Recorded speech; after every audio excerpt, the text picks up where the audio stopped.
వక్రతుండ మహాకాయ సూర్యకోటి సమప్రభ నిర్విఘ్నం కురు మే దేవ సర్వకార్యేషు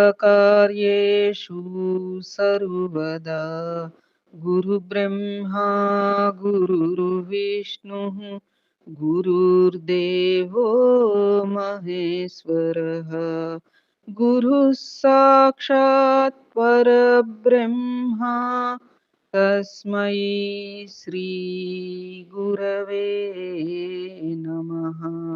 శరదా శరదాంభోజ వదనా వదనాంబుజే సర్వదా సర్వదాస్మాకం సన్నిధిః సన్నిధిం క్రియాత్. ఓం గం గణపతయే నమః. సద్గురవే నమః. శ్రీ మహాసరస్వత్యై నమః. ముందుగా ధ్యానం చేసుకుందామా అమ్మవారిది. శ్రీ విద్యాం పరిపూర్ణమేరు శిఖరే బిందు త్రికోణే స్థితాం వాగీశాది సమస్త భూత జననీం మంచే శివకారకే కామాక్షీం కరుణారసార్ణవమయీం కామేశ్వరాంకస్థితాం కాంతాం చిన్మయకామకోటినిలయాం శ్రీ బ్రహ్మ విద్యాం భజే. శ్రీమాత్రే నమః. ఓం నమః శివాయ. ఏకాంబర సహిత కామాక్షీదేవ్యై నమః. ఈ రోజున మనం మూక పంచశతి స్తుతి శతకం ముగించుకోబోతున్నామమ్మా. అనగా 81వ శ్లోకం నుంచి 102వ శ్లోకం వరకు. సరేనా? పారాయణ ఆరంభించుకుందాం. ఓం గం గణపతయే నమః. శ్రీ ఏకాంబరేశ్వర సహిత కామాక్షీదేవ్యై నమః. సద్గురవే నమః.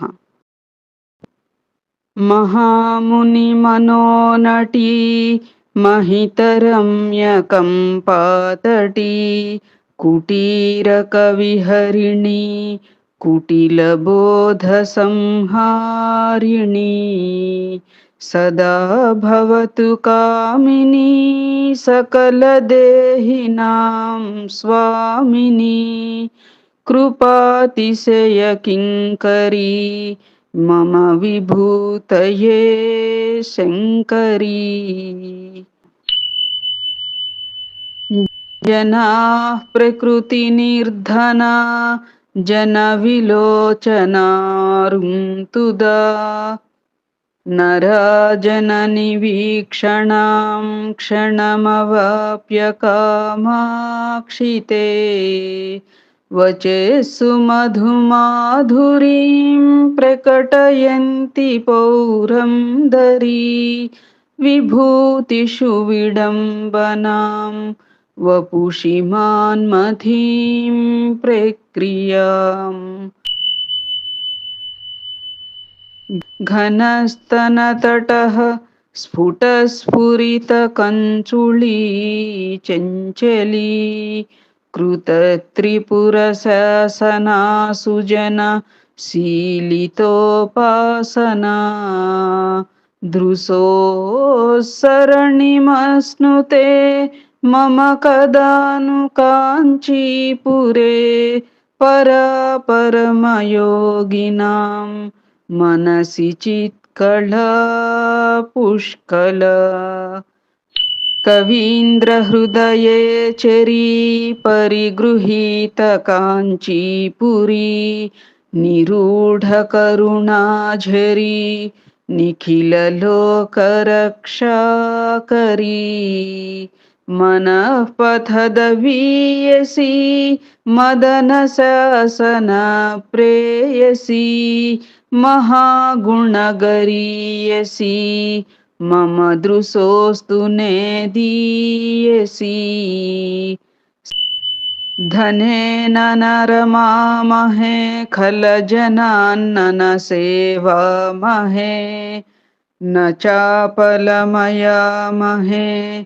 भवभयान्न दूयामहे स्थिरां तनुमहेतरां मनसि किञ्च काञ्चीरतः स्मरान्तककुटुम्बिनी चरणपल्लवोपासनाम् सुराः परिजना वपुर्मनसि जाय वैरायते त्रिविष्टपनितम्बिनी कुचतटी च केळिगिरिः गिरसुरभयो वयस्तरुणिमा दरिद्रस्य वा कटाक्षशरणौ क्षणम् निपतितस्य कामाक्षि ते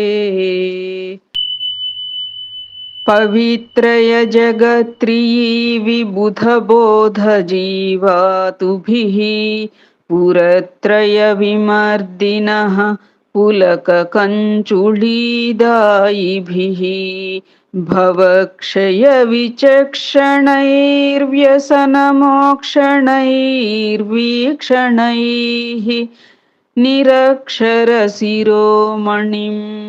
करुणयैव कामाक्षि माम् कदा कलितखेलनाः करुणयैव काञ्चीपुरे कलायमुकुलित्विषः शुभकदम्बपूर्णाङ्कुराः पयोधरभरालसाः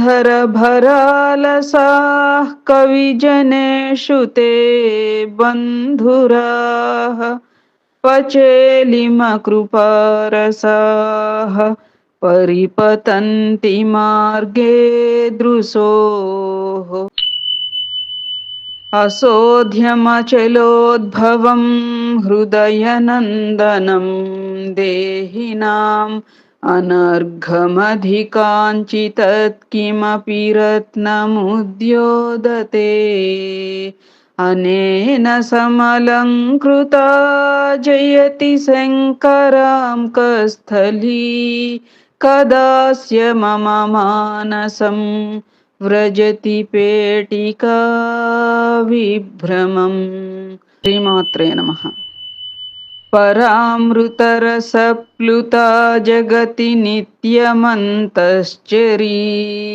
नृणामपि बहिश्चरी परमसंविदेकात्मिका महद्भिवरोक्षिता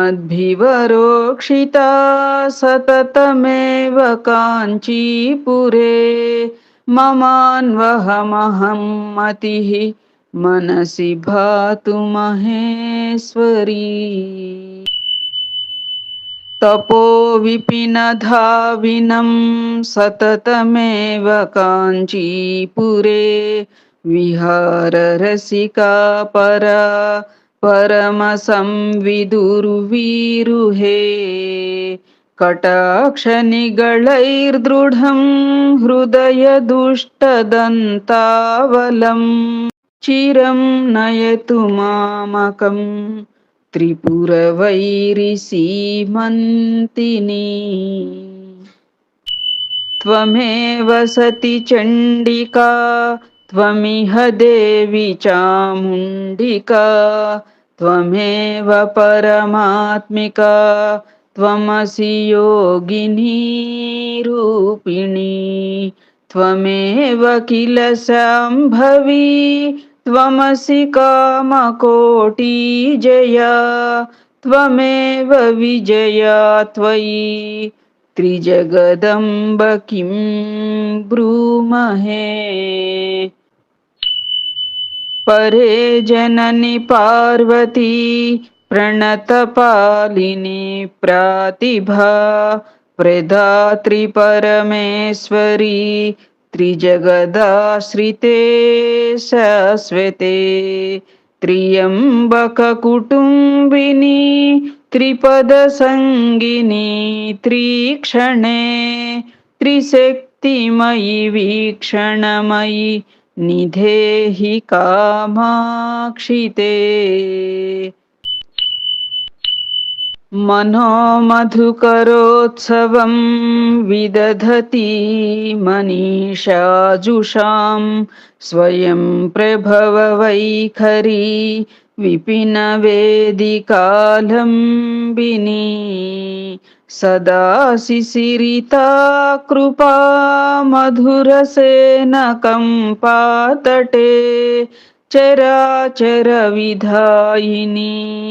चरति कापि चिन्मञ्जरी। कलावती कलाभृतो मकुटसीम्नि लीलावती स्पृहावती महेश्वरे भुवनमोहने भास्वती। प्रभावती रमे सदा महितरूपशोभावती त्वरावती परे सतां गुरुकृपाम्बुधारावती। त्वयैव जगदम्बया भुवनमण्डलं सूयते त्वयैव करुणार्द्रया तदपि रक्षणं नीयते। त्वयैव खरकोपया नयनपावके हूयते त्वयैव किल नित्यया जगति सन्ततं स्थीयते।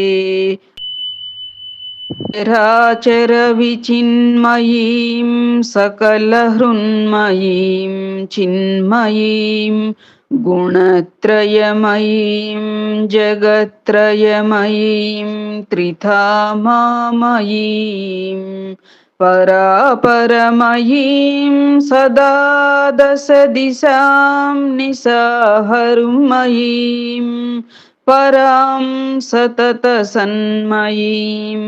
परमचिन्मयीं शीलये। जय जगदम्बिके हरकुटुम्बिनि नेत्ररुचा जितशरदम्बुजे घनविडम्बिनि केशरुचा। परमवलम्बनं कुरु सदा पररूपधरे मम गतसंविदो जडिमडम्बर ताण्डविनः। भुवनजननि भूषा भूतचन्द्रे नमस्ते कलुषशमनिकम्पातीरगेहे नमस्ते। निखिलनिगमवेद्ये नित्यरूपे नमस्ते परशिवमयी पाशच्छेदहस्ते नमस्ते। क्वणत्काञ्ची काञ्चीपुरमणिविपञ्ची लयझरी शिरः कम्पा कम्पावसतिरनुकम्पा जलनिधिः। घनश्यामा श्यामा कठिनकुचसीमा मनसि मे मृगाक्षी कामाक्षी हरनटन साक्षी विहरताम्। समरविजयकोटी साधकानन्दधाटी मृदुगुणमणिपेटी मुख्यकादम्बवाटी मुनिसुतपरिपाटी मोहिता जाण्डकोटी परमशिववधूटी पातु मां कामकोटी। इमं वरप्रदं प्रकृतिपेशलं पावनं परापरचिदाकृतिप्रकटनप्रदीपायितं स्तवं पठति नित्यदा मनसि भावयन् अम्बिकां జపైరలమలం మఖైరధిక దేహ సంశోషణై. నేటితో మనం ఈ రకంగా మూక పంచస్థితిలోని స్తుతి శతకం పూర్తి చేసుకున్నామమ్మా. తదుపరి కటాక్ష శతకం ఆరంభించుకుందాము. తత్ఫలం సర్వం సద్గురు చరణారవిందార్పణమస్తు. సద్గురవే నమః. శ్రీ ఏకాంబరేశ్వర సహిత కామాక్షి దేవ్యై నమః. సర్వే జనా సుఖినో భవంతు. సమస్త సన్మంగళాని సంతు. శ్రీ సీతారామ లక్ష్మణ భరత శత్రుఘ్న సహిత హనుమతే నమః.